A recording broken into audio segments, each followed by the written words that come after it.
السلام علیکم ورحمۃ اللہ وبرکاتہ۔ ناظرین، امید ہے کہ آپ سب خیریت سے ہوں گے۔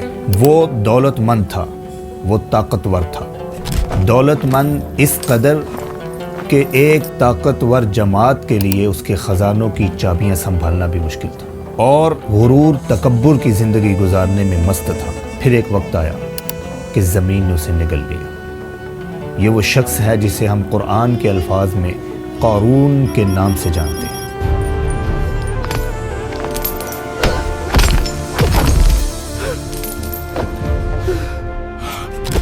اللہ نے پورا ایک رکوع قارون کے اوپر قرآن مجید میں نازل کیا۔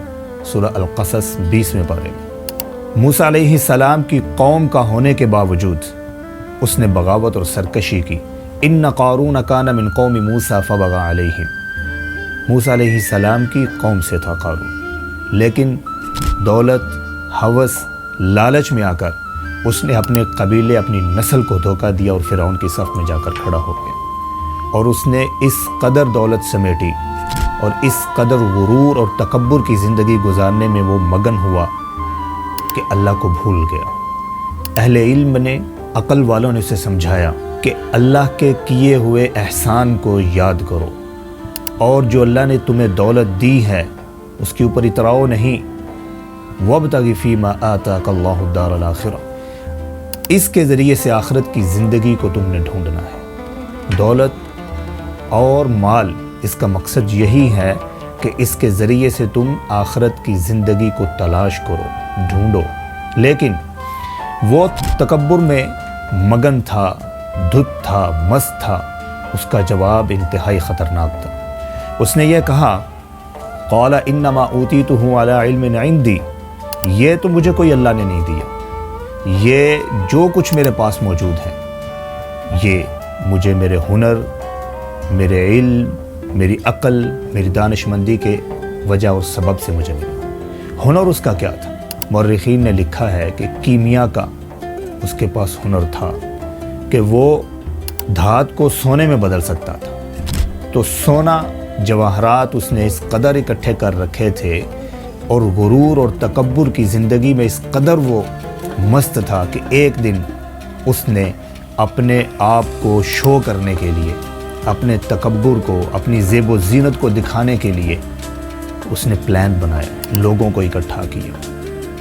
روایات میں موجود ہے کہ 4000 سواریوں پر وہ نکلا، کچھ میں ہے کہ 7000 سواریوں پر نکلا، اور ان سواریوں کی زینیں سونے کی تھی، اس کے اپنی سواری کی زین بھی سونے کی تھی۔ یہ ساری اسرائیلی روایات ہیں، ان کو ماننا ہمارے لیے کوئی اہمیت نہیں رکھتا، لیکن جو اللہ نے بیان کیا کہ ایک طاقتور جماعت بھی اس کی خزانے کی چابیاں سنبھالنا ان کے لیے مشکل تھا، تو معلوم ہوتا ہے کہ دولت بہت تھی۔ پھر اس نے اس کے اظہار کے لیے جماعت کو اکٹھا کیا اور نکلا۔ فخرج علی قومہ فی زینتی، موسیٰ علیہ السلام کی قوم کو مرعوب کرنے کے لیے، ان کے اوپر رعب، دبدبہ ڈالنے کے لیے وہ پوری زیب و زینت کے ساتھ نکلا۔ کچھ لوگ تو ایسے ہوتے ہیں، بلکہ اکثر لوگ ایسے ہوتے ہیں، آج بھی ہم اپنی زندگی میں، روزمرہ کی زندگی میں دیکھتے ہیں کہ دولت کے شو آف کو دیکھ کر ہر انسان ایک دفعہ دھنگ رہ جاتا ہے۔ اس کے دل میں خواہش اٹھتی ہے کہ کاش میرے پاس بھی یہ سب موجود ہوتا۔ قارون کی زیب و زینت کو دیکھ کر لوگوں نے یہ کہا، یا لیت لنا مثل ما اوتی قارون، کاش ہمارے پاس بھی یہی کچھ ہوتا جو قارون کو اللہ نے دیا ہے، یہ جو اس کو دیا گیا ہے، کاش ہمارے پاس بھی یہ کچھ ہوتا۔ یا لیت لنا مثل ما اوتی قارون انہ لذو حظ عظیم، کتنی بڑی دولت ہے، کتنا بڑا حصہ ہے اس کے پاس، کاش ہمیں بھی کچھ یہ مل جاتا۔ لیکن اہل علم اور اہل عقل نے، جو تھوڑے ہی ہوتے ہیں، ہر زمانے میں کم ہوتے ہیں، انہوں نے یہ کہا کہ یہ کوئی اہمیت نہیں رکھتی، اللہ کے ہاں صرف اور صرف نیک عمل، صالح عمل کام آئے گا، یہ اس کو تباہی کے دہانے پر لے کر جا رہی ہے، اس کی دولت اور اس کا مال اور اس کا تکبر۔ پھر ایسے ہی ہوا، اللہ کو اس کا خروج کرنا زیب و زینت کے ساتھ پسند نہیں آیا۔ فخسفنا به وبداره الارض، اللہ تعالیٰ نے اسے زمین کے اندر دھنسا دیا۔ وہ وقت آیا کہ زمین نے اسے نگل لیا، کوئی بھی اسے بچانے کے لیے نہیں آیا، نہ وہ خود اپنی مدد کر سکا، اور نہ ہی اس کی جماعت، اس کے ساتھ سوار، اس کی دولت، اس کا تکبر، اس کا غرور، کوئی چیز اس کو بچانے کے لیے وہاں نہیں آئی جب وہ زمین میں دنسایا جا رہا تھا۔